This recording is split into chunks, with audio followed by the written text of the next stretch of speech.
Ryan Job was one of our machine gunners, amazing guy, incredible guy.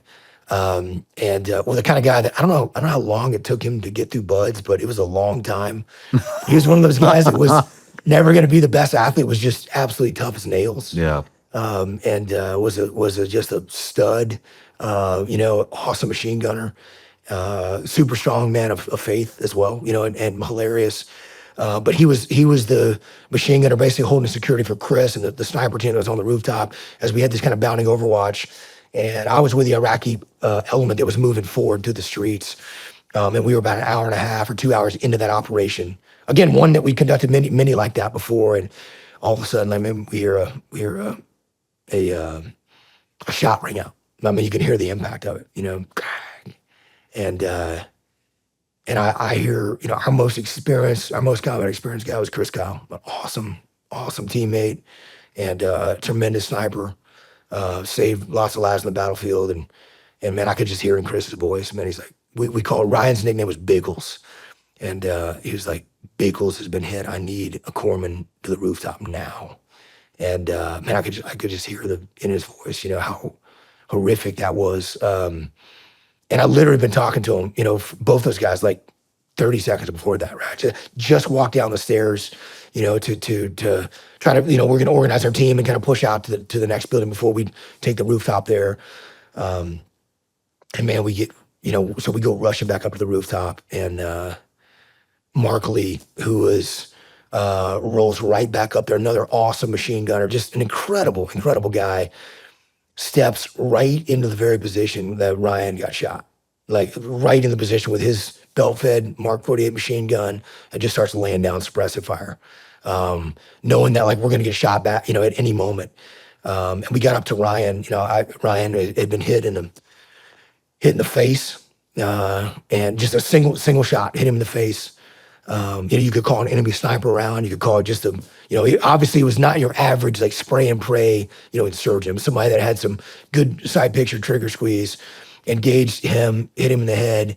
And man, it just looked horrific. I mean, his eyes gone, like his Holy whole half shit. his face looked like it's missing. And you know how blood looks, man. It's just, so I ran up to him. I just grabbed his hand. I was like, Is he conscious?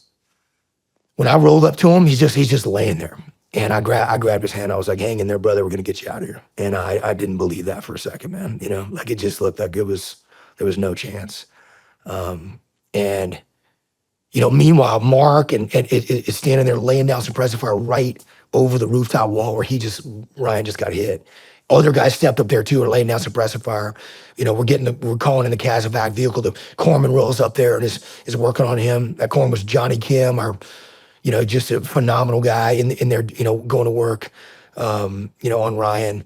And miraculously, Ryan like sits up. He like sits up and says, "I'm okay." And the blood was kind of going down his throat, right? So he has to kind of sit up to kind of clear that.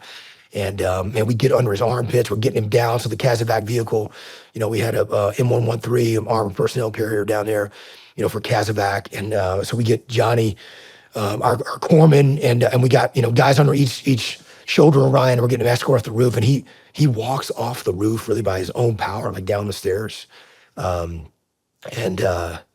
just incredibly tough, human being. And we found out later that Ryan got hit when he was in the hospital. He had all this shrapnel in his face, and they were trying to figure out like what exactly happened, because I thought the round just impacted him. But we realized that like there was a round impact on the receiver, right at the base of the receiver where it meets the buttstock for his Mark 48 machine gun. And we were an hour and a half into this operation. He was, it's 117 degrees. It's miserably hot. We're carrying all our gear and water. I mean, Ryan must have been sweating profusely. Man, just like the awesome teammate that he was, the awesome machine gunner was, Ryan was on that machine gun. He was on that machine gun looking down the sights of his weapon, ready to provide cover fire.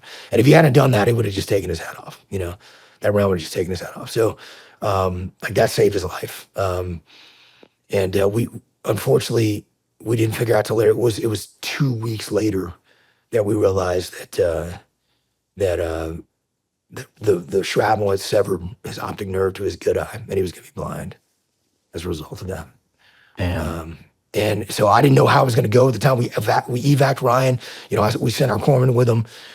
We pulled back to the base. And August 2nd, we'd done multiple operations in this area. We'd gotten tons of gunfights in this area. There were definitely a lot of insurgents. But there was something different about August 2nd. Like, this was probably, I think it was the largest single engagement of any of the engagements that made up this 8 or 9 month battle of Ramadi. And the insurgents were just coming out of the woodwork, attacking the soldiers that were out there clear. So we had one sector, they were clearing another sector. After Ryan got hit, we pulled back and went back to we foot patrolled back about a kilometer to the base, kind of refitted.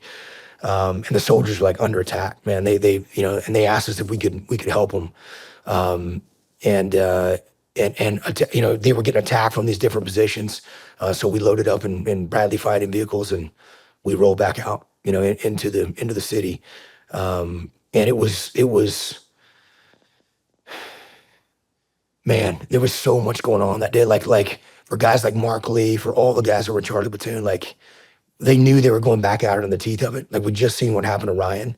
And our brothers in the Army needed our help from Team Bulldog there. And nobody hesitated for a second, man. Jocked up in their gear, reloaded mags, refitted with grenades, loaded up into those Brads, and we rolled out. No to shit. hit those target buildings. No hesitation. No hesitation, man. Those guys did everything I asked of them, man. Unbelievable courage.